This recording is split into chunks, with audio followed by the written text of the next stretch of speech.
welcome to Simply Sheppey, your community podcast which aims to create and enhance connections within the community to build a better Sheppey. Hello and welcome. I'm Kay Carter, and in this episode I'm talking to fellow Sheppey Blue Tits Stuart Hunter and Faye Morgan Hunter about the joys of wild swimming, even and especially in the depths of winter. Wild swimming has increased dramatically in popularity over the period of the lockdown, and the Sheppey Blue Tits has grown from this popularity.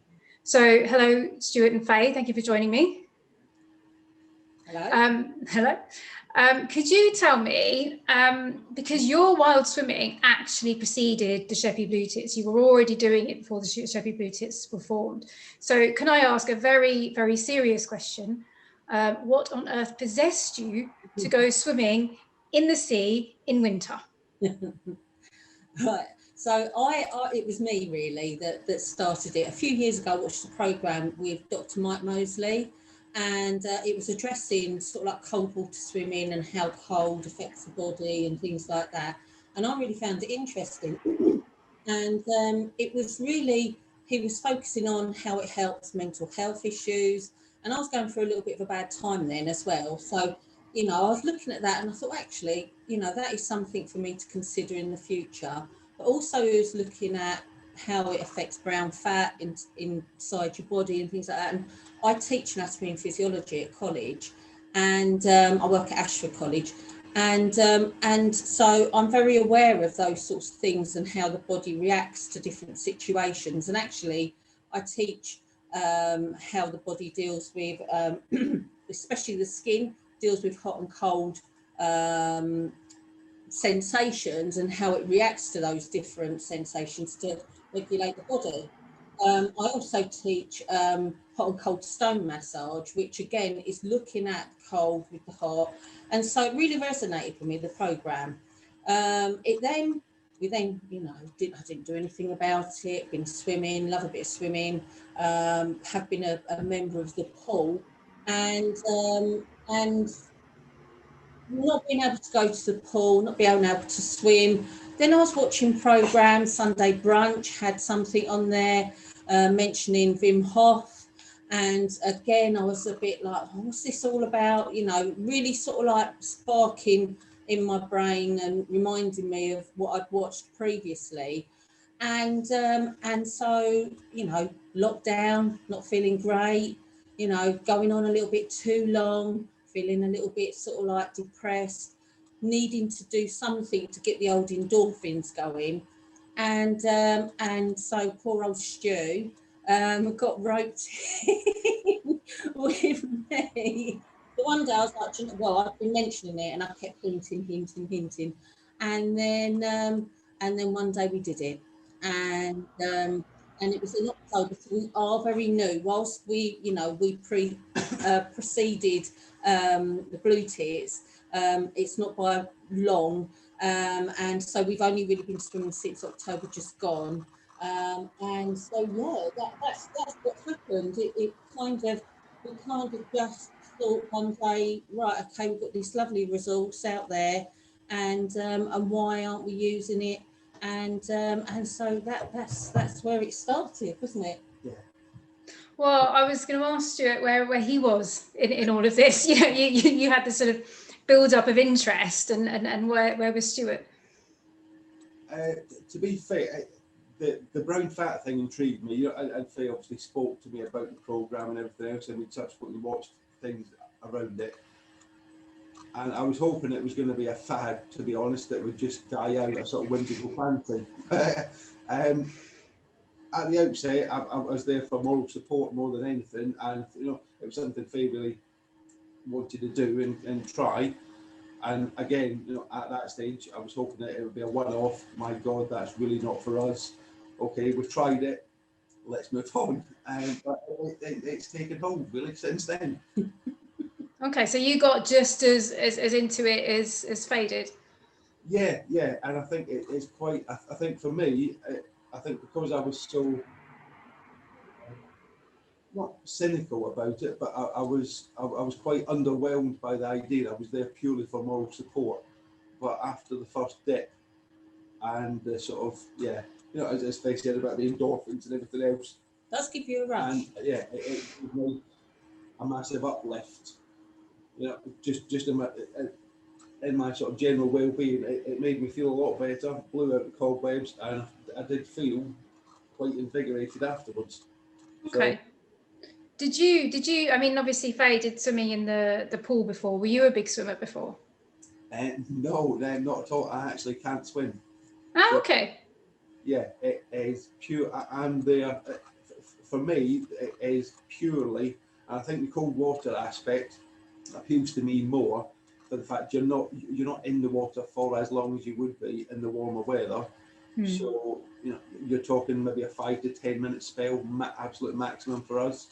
So for me, I can have a little paddle in the water, I can submerge myself, have a little float around, but I'm still getting all the benefits of the cold water sort of immersion without having to spend vast amounts of time in something that I'm not particularly comfortable in because I can't swim. That's interesting that you said that you put your head under. Do you put your head under, Faye?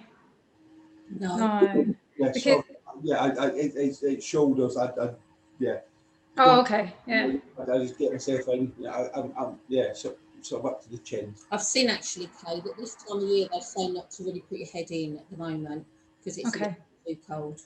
That makes sense. I think I read somewhere that submerging your head in very cold water isn't very good for you. But I don't tend to submerge my head in the sea, even in the summer though, to be honest, because I find that I'll be fine for sort of half an hour afterwards, but then I'll get the chills. Yeah. So I try not to get my head wet, and everybody else is dipping their head in, and I feel awful. But I think no, this is right for you, Kay. You do it. But yeah, so you were talking a little bit about the benefits in terms of blowing away the cobwebs, sort of mental health. Could you talk a little bit more about that? Yeah, I think personally for myself, it's been because I was so not necessarily dismissive. I wasn't expecting anything from it, and after we come out, obviously the initial sort of hit of the cold as you come out of the water. But as soon as we got back home, we've got our warm gear back on, we've come out, we're back home, we've got a nice hot drink, and I think that actually felt really good. And it's, I suppose in some respects it was a sense of achievement. One, for the fact that you've done it, and the fact that it's made you feel better, it has given you a lift and has lifted your mood. I am generally quite a morose person. So I think for me, honesty. It does, and it has sort of picked me up a bit. Yeah. To be fair, I think it has raised my mood. Yeah, I've we're on the Facebook in the Facebook group for the Outdoor Swimming Society, and there's a lot of people on that site all over the world sharing lots and lots of different resources, podcasts, YouTube channels, research, and there are some who there's talk of it helping with high and low blood pressure. Obviously this I kind of want to say that this is just what I've read, and it's anecdotal. Yeah, absolutely. Yeah. It's nothing that I know that's absolute, so I kind of really want to put that down as a disclaimer, really. People with fibromyalgia, arthritis, rheumatism, people with depression. There was a woman recently wrote on there about having depression and doesn't have to have her medication anymore. There's a woman up north, and she's got a physical problem. She goes in all the time now, and she's looking radiant now. She looked really low, and now she looks absolutely radiant. She's posting all the time, so her and lots of the other people, and seeing other people's journeys really did motivate me to want to take the journey as well. There are people at the moment that are taking axes to lakes that are frozen all over the world, getting this little square of water, frozen water, which made me feel like a baby, especially after our little dip yesterday, and having the snow. I really wanted to get in the snow a few days ago, but I just did not have that in me. This winter, maybe next. Next time it snows. Yeah. But there's a lot of research going on, and when you think about, you've got rugby players, you've got football players, you've got all these athletes, after they come off the pitch, have ice baths. Yeah. People who run marathons, they're jumping into ice baths. So there is definitely something in it. So I kind of wanted a little piece of that as well. So, but for us and how we feel absolutely,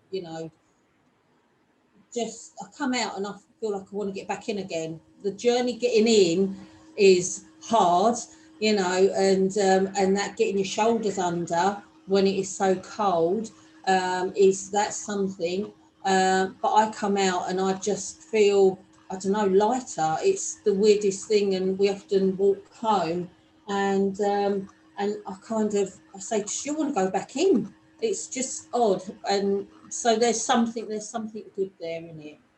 Yes, and I think this amount of anecdotal evidence, which is anecdotal evidence, is, and I think potentially enough to say to people, look, maybe explore it for yourself, maybe do some research, maybe speak to your doctor, and have a go, investigate it. Yeah. And I know that I've now been in once. I'm a seagoer from sort of April, I think October before was the latest I'd gone in. And of course the sea is colder in October, November, isn't it? Warmest in October, November, and coldest sort of April, May time. Yeah. Because it's about 2 or 3 months behind the air temperature.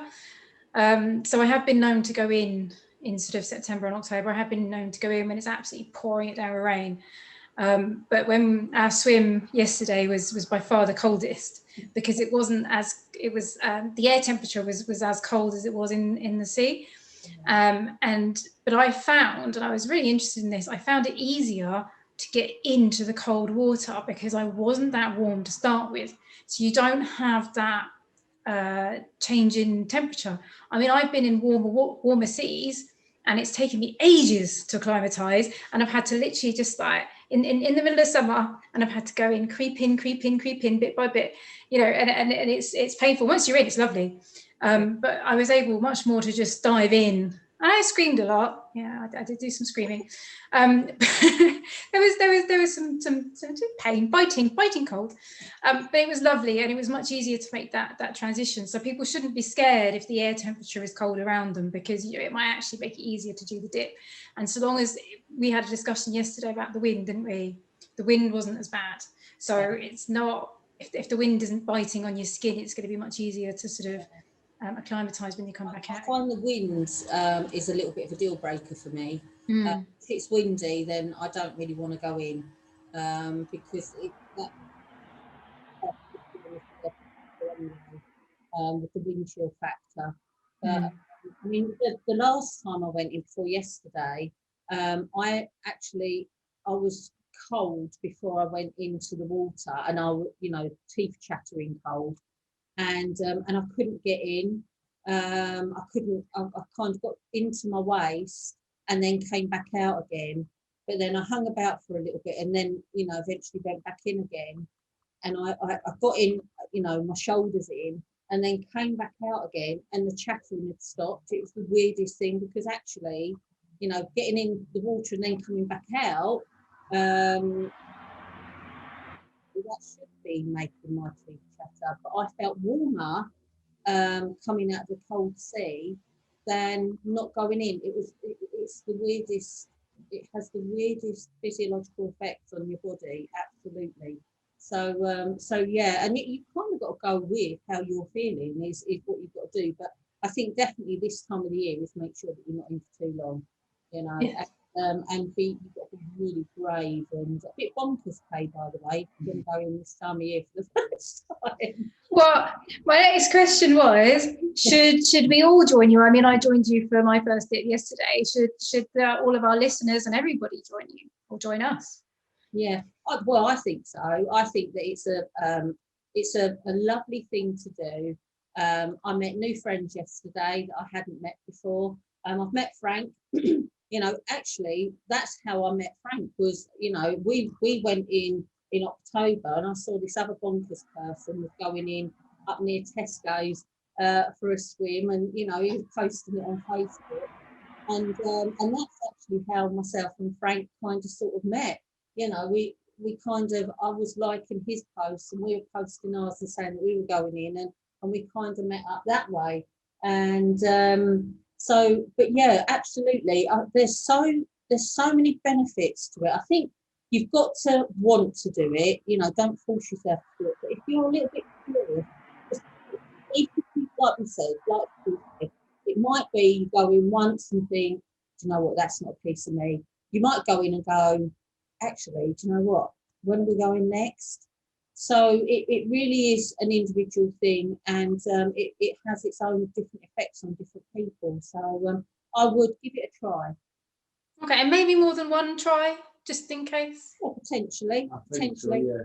Yeah, you know, I mean, if it doesn't suit you the first time round, you know, I would suggest maybe try it at least once more, and maybe waiting a sort of month or so until it's a bit warmer, and then try it again then. And then maybe sort of reacclimatise over the year, you know, because it would be a shame if you went in for the first time when it was cold and it didn't really suit. But if you'd have given it a couple more goes, you'd have got to it.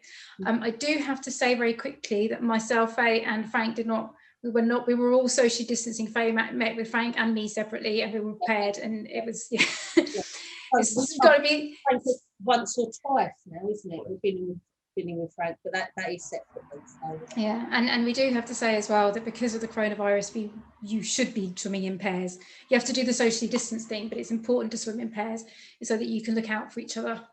And you're checking on each other as well. Yeah. You need to be looking at each other and how the other person's reacting and those sorts of things, you know, and just for each other's checkers. And looking to see what somebody's looking like. And I mean, the other time that we went in with Frank, I went in with Frank, sorry.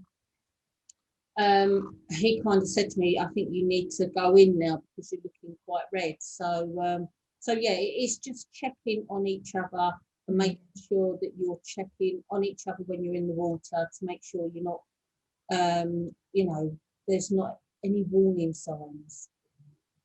Yeah, and especially if you're what we call a newbie. We do have a buddy system up and running on the Sheppey Blue Tits, but I'm sure all Blue Tits you could find a buddy, and maybe on the outdoor swimming website or on their Facebook page you might be able to find a buddy as well.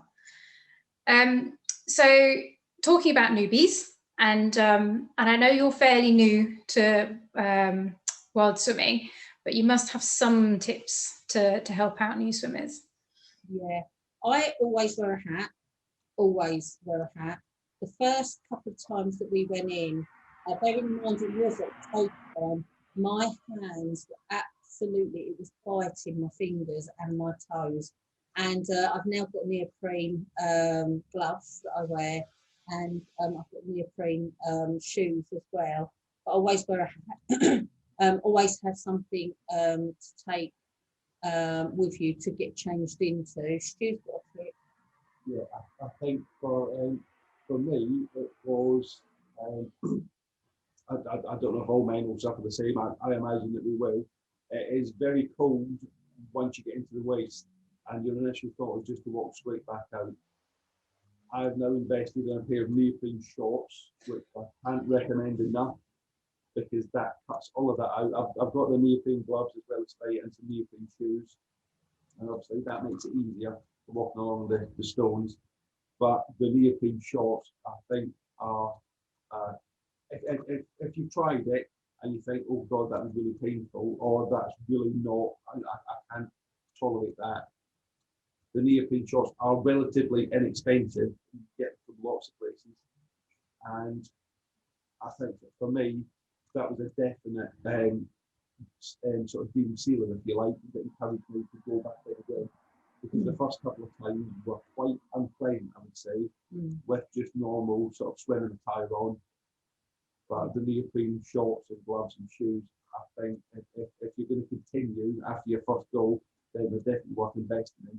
Yeah. You know, first couple of times, I wouldn't go and buy all the expensive stuff.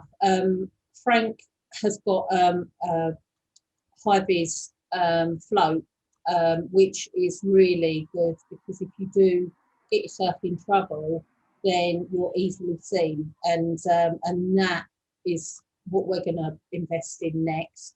You can also get dry robes, which are windproof but are toweling on the inside.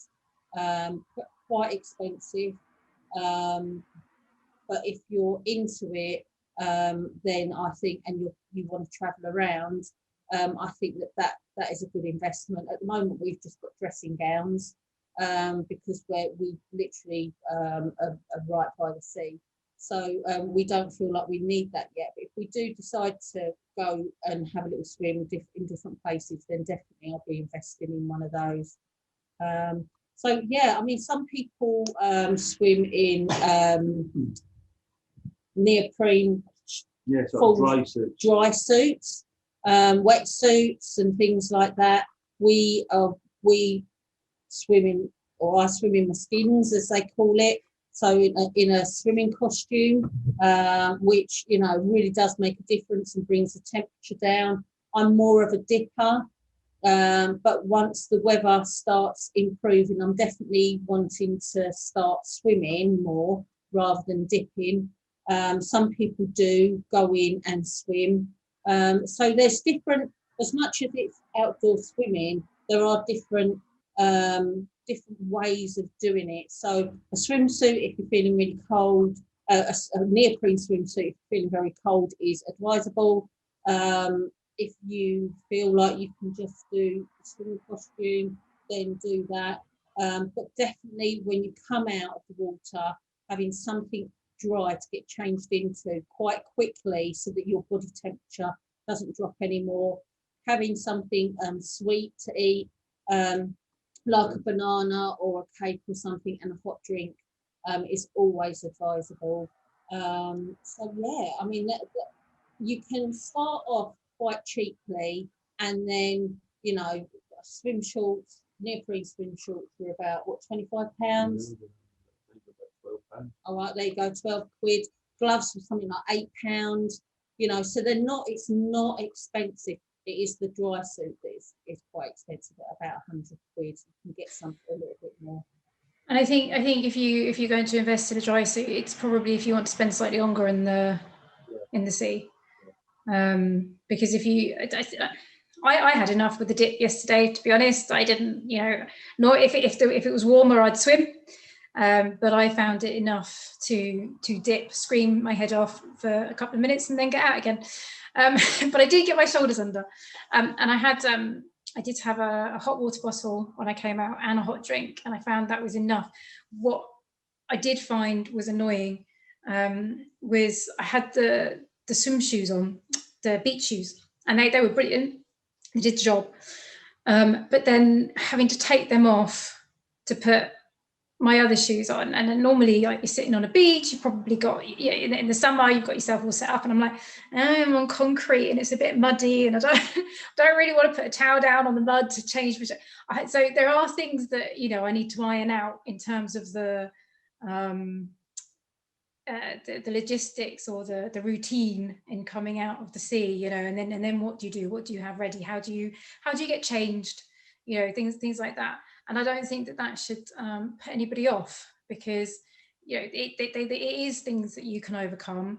And what's the worst that can happen? So long as you don't spend too long in the water the first time round, then, you know, you're giving yourself a bit extra time to sort of mess around on the beach thinking, oh, sugar, I forgot to do this, or how do I have a hot water bottle on me at the same time as trying to change my shoes.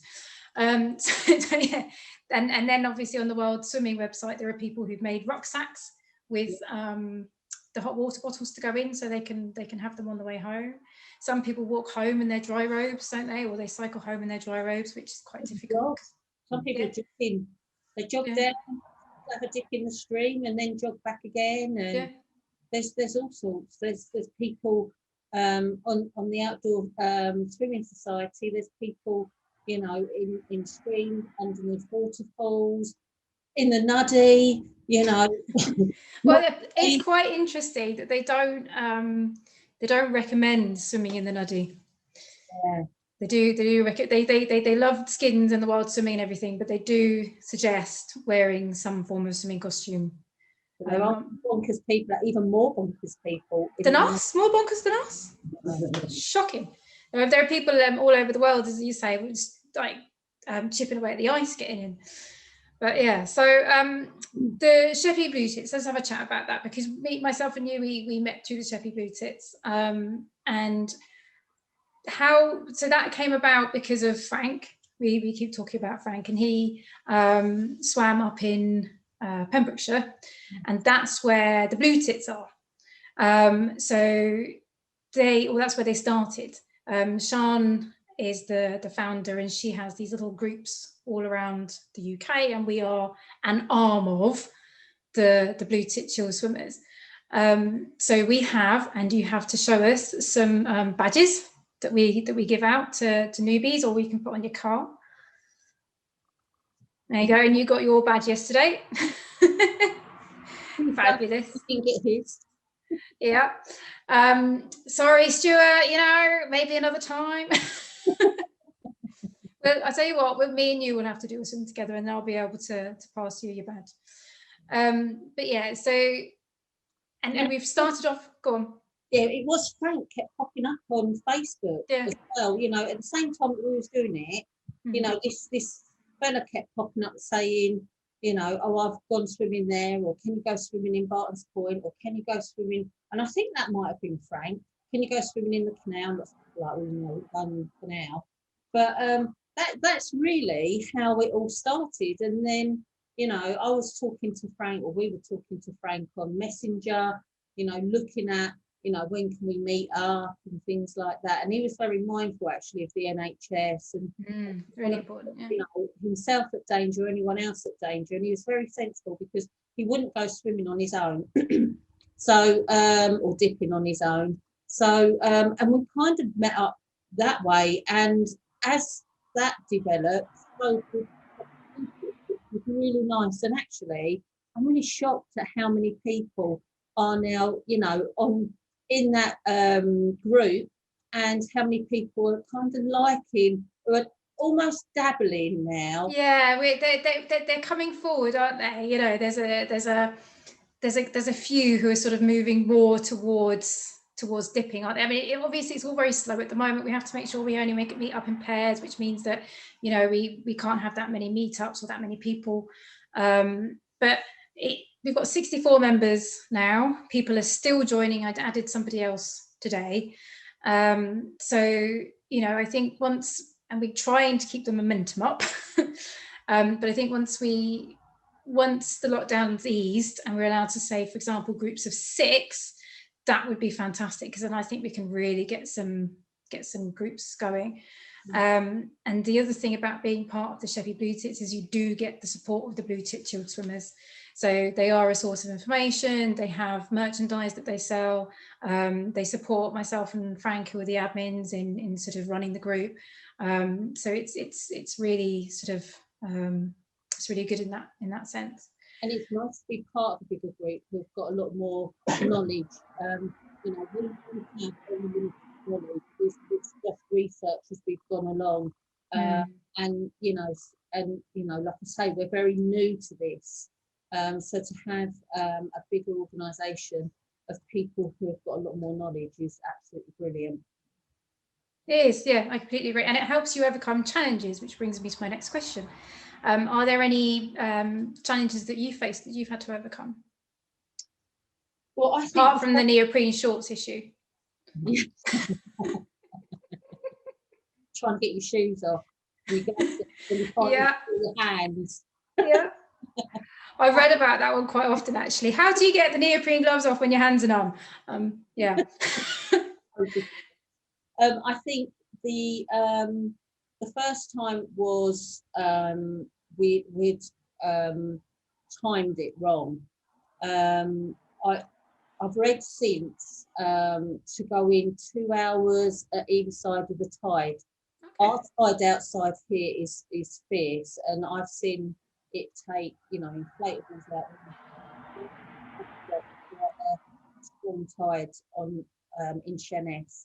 Okay, I'm ever so sorry. I just have to remind everybody that we're using our own internet service here, and sometimes it cuts out. So could you just repeat that last sentence for me? That's Yeah. okay. The tide here on Sheppey is quite strong. So the first time that we went in just after the tide was going out. And bearing in mind it's the first time we ever did it, I'm actually quite a good swimmer, and as Stu's already said, he's not. As soon as I got in, I felt the tide take my feet away a little bit, which is fun for me, but the cold had also just sapped my energy. So I knew that I could probably save myself if the tide took me a little bit more. I was so physically mindful of Stuart as well. We weren't, my feet could touch the floor. We wasn't, out or swimming out or anything like that. We were still close to the shore, but that tide out there is quite strong. So now I prefer to go swimming when the tide's coming in, because it just it pushes you into shore rather than takes you out. I think that was the main learning curve that we discovered on our journey, I think. Okay. Well, that's excellent. I mean, you obviously didn't have a struggle finding somewhere to swim because you, as you say, live right close to the sea, and that's by the yacht club in Sheerness. Yeah. My local beach is Minster, and I don't see that tide coming in very often. Actually, that one always seems to be very shallow. So I was quite glad when you said, that one was better. But there are other places on the island to swim, I believe. Lakestown looks good, Walden looks good. Yeah. Walden Bay, all around there look really, really nice. And we've got Pebbly Beach along this side, but Lakestown, Walden Bay, I think they're sandy, so that's really, really nice.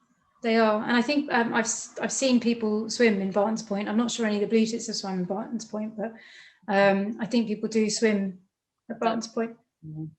You wouldn't swim in there now? I wouldn't swim. I'd go do a little bit of boating and that sort of thing. Yeah. It's very shallow. I didn't know that. That's very interesting. Shallow. So yeah. I mean, there's no reason why you can't, but I don't know. I don't know that I'd choose to swim in there, but Fair enough. So this is a podcast based on the Isle of Sheppey, about the Isle of Sheppey. So what are your favourite things about the Isle of Sheppey? Well, I've been I was born and raised here, so I really like it. I know some people don't particularly, and some people haven't always got quite kind of things to say about the Isle of Sheppey. But I love it here. I like the fact we've got the sea, we've got nice walks, we've got good transport links to London, which I think is absolutely brilliant as well. It's nice and quiet, and there's a real sense of community here as well, which I really do love. Do you know, that's a very common thing that comes up when I ask that question, is the idea that Sheppey is a community, and there is a big sense of community, and hopefully with the Sheppey Blue Tits we can tap into that and make something of it, and support each other, or help people support each other in that way. Yeah. And what does the Isle of Sheppey need to do, or what needs to be on the Isle of Sheppey for it to be a better place to live? Considering it, there must be some little thing. This is a little thing. Sheppey's great. We like living here, as I say. There are some things that need to be, I think we do need some tweaking, but I don't think we want too much. I quite like the fact that we don't get too busy in the summer, that we're one on our, we're kind of here nice and quietly, and you can pop to Whitstable and it's absolutely packed with people, and and Brighton absolutely packed. So we think living along where we are, thinking back and looking back on, and even 40 years ago there were little teats places to get tea and coffee along the seafront, you know, little coffee shops. There were toilet facilities and things like that. Where there isn't any now. So you know, I think we see, I know we see a lot of people walking along the sea, and there's not really anywhere for them to stop and have a cuppa, or you know, just stop and look, and you know, and sit and just contemplate, and something like that would be quite nice, along, you know, Sheppey. Some nice, really nice restaurants. There are some nice restaurants on the island. Yes, there are. Yeah. Yes, some really, and you know, thinking about again Folkestone, some of the restaurants there, and Whitstable, really lovely sea view type restaurants. We haven't got anything like that other than along the Leas, and I think that's a shame. And there does need to be a little bit of investment for that type of facility. And like I say, just basic facilities like toilet facilities. Brilliant people. And you probably get people. I do know, because we've been in a couple of like focus groups, that there are quite a few people from Kent that do come and visit here who, you know, you'd be shocked at. I mean, obviously not at the moment with the current lockdown and the rules and things like that, but there are quite a few people that do come and walk along the seafront here. But you know, they kind of don't necessarily come back because of the lack of those types of facilities. So yeah, I think they're a mistake. I think also bus services, you know, Transport lines aren't great, are they? yeah, You know, they sort of shut off at 6:30 in the evening. So if you don't drive, you've got a very long walk or an expensive taxi journey. But then public transport is quite a mess here. yeah. And Thanet, you know, Thanet, they've got Whitstable, Canterbury, they've got those like rounds, those services that are going on constantly. Well, potentially we need one of those if you want the restaurant, because you want to go to a restaurant, you want to have a couple of drinks, you don't really want to drive home, do you? Yeah. So, you know, you're right, we do need better public transport if we want the restaurant trade to pick up. Yeah. I mean, we're not expecting London night buses, but it would be nice to sort of have something. 15 minutes, but one an hour or something like that, Yeah. 1 hour and a half would be nice. Of just, it was the Thanet Loop, isn't it? It's called the Thanet Loop, and then there's the triangle from Whitstable to I want to say Herne Bay to Canterbury, and you've got buses that are going constantly, and something like that would, I think, encourage people. But like you say, you've got to have the facilities first, and or they need to go hand in hand, because nobody's Yes. done something like that if, you know, people can't get to it. So it's a difficult one. Yes, and maybe somebody who's listening wants to build a restaurant, maybe have a write to their local council or get onto our local councillors and say we need a bus service if this is going to happen. So thank you so much for chatting to us, Faye and Stuart, and hopefully people will be inspired to join the Sheppey Blue Tits or the Blue Tits in their own area. And if there isn't Blue Tits in your own area, you are able to start one up, just like myself and Frank did, by contacting the Blue Tits Yacht Swimmers, and just get out there. There are other resources. We've mentioned the Outdoor Swimming Club. Sorry, is it the Outdoor Swimming Club? Society, thank you very much. And they have a web page, and they also have a Facebook page, and they have huge amounts of resources. They've been going on for a long time. Kent Swimmers as well, Kate. Kent Swimmers, yeah. Sea Swimmers, and the RNLI tend to also information about swimming and things like that. And one thing that I didn't mention as well, actually, is the warming up after you've been in the sea. Okay, go for it. Not to warm up too quickly, because it can make you feel quite heady and a little bit faint. So it's making sure that once you're out in the sea, you don't warm up really, really quickly by getting into the hot bath. Well, the other thing is a hot car as well, isn't it? Yeah. The temptation is to get in your car and whack the heating up, isn't it? But yeah, especially if you're driving home and you get lightheaded, not great.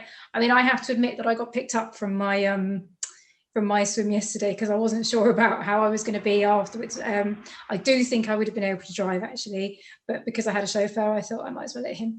But yeah, so I think, if I was driving home on my own, I would have had to make sure that I felt okay before getting in the car, and then not whacking the heating up too much. I would love to be able to walk to sea like you do, but we are not all blessed. A bike might be an idea for next time, actually.